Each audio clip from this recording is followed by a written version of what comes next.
दादी के हाथों का जादू और खुशबू से महकता घर, माँ की मुस्कुराहट और खाने की सुगंध। MDH गरम मसाला, क्योंकि हर रिश्ता है स्वाद से जुड़ा।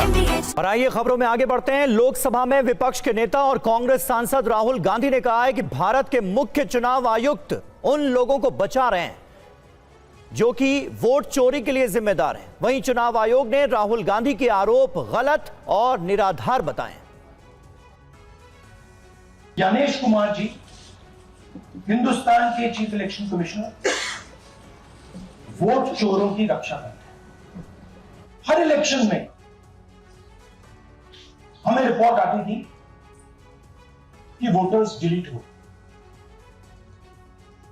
कांग्रेस वोटर्स डिलीट हो रहे हैं, ऑपोजिशन के वोटर्स डिलीट हो रहे हैं। इलेक्शन कमीशन के अंदर से हमें मदद मिलनी शुरू हो गई है। मैं साफ बोल देता हूं, इलेक्शन कमीशन के अंदर से पहले नहीं हो रहा था,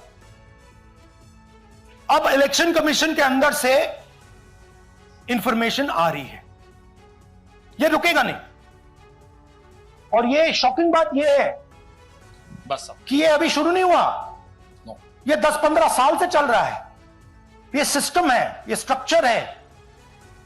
हिंदुस्तान की जो डेमोक्रेसी है वो हाईजैक हो गई है।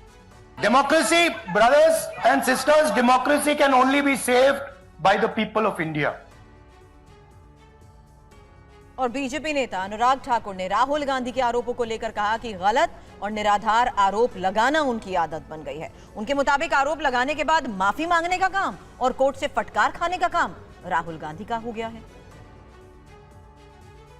रिकॉर्ड्स के अनुसार आलंद विधानसभा क्षेत्र ये कांग्रेस के ही कैंडिडेट ने जीती थी 2023 में 10,348 मतों से। तो क्या श्रीमान राहुल गांधी जी कांग्रेस ने वोट चोरी करके सीट जीती थी? एक बात आज जो राहुल जी ने बातों में मान ली और अपने जवाब में कहा, वो कहते कहते हाइड्रोजन बम एक तरह से फोड़ गए अपने ऊपर ही।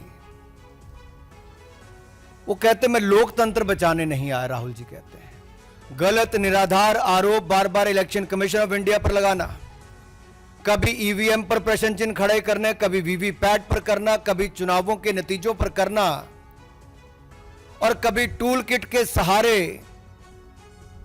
भारत के लोकतंत्र पर, संवैधानिक संस्थाओं पर प्रश्न चिन्ह खड़ा करना, क्या यह आदत सी बन गई है?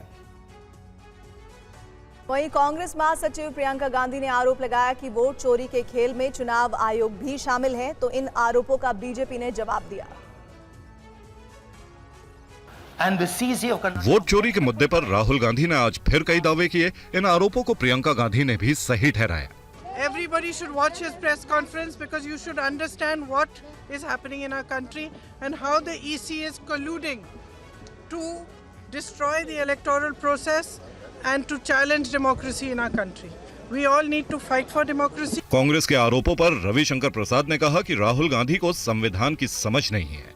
न कानून समझते हैं, न सुप्रीम कोर्ट के आदेश को समझते हैं, खाली संविधान किए रहते हैं। राहुल गांधी को वोट नहीं मिलता तो हम क्या करें? और उनके इस लक्षण से और इस आचरण से, जिस तरह की वो बदजुबानी करते हैं, जिस तरह से प्रधानमंत्री विपक्ष पर हमले करते हैं, देश उनको कभी नहीं वोट देगा। लेकिन जब आप विपक्ष के नेता हैं तो कुछ तो संस्कारित बनिए, कुछ तो अच्छी भाषा का प्रयोग करिए। 14 से बोल रहे हैं कि सब मोदी जी की जीत फर्जी है। दादी के हाथों का जादू और खुशबू से महकता घर, माँ की मुस्कुराहट और खाने की सुगंध। MDH गरम मसाला, क्योंकि हर रिश्ता है स्वाद से जुड़ा।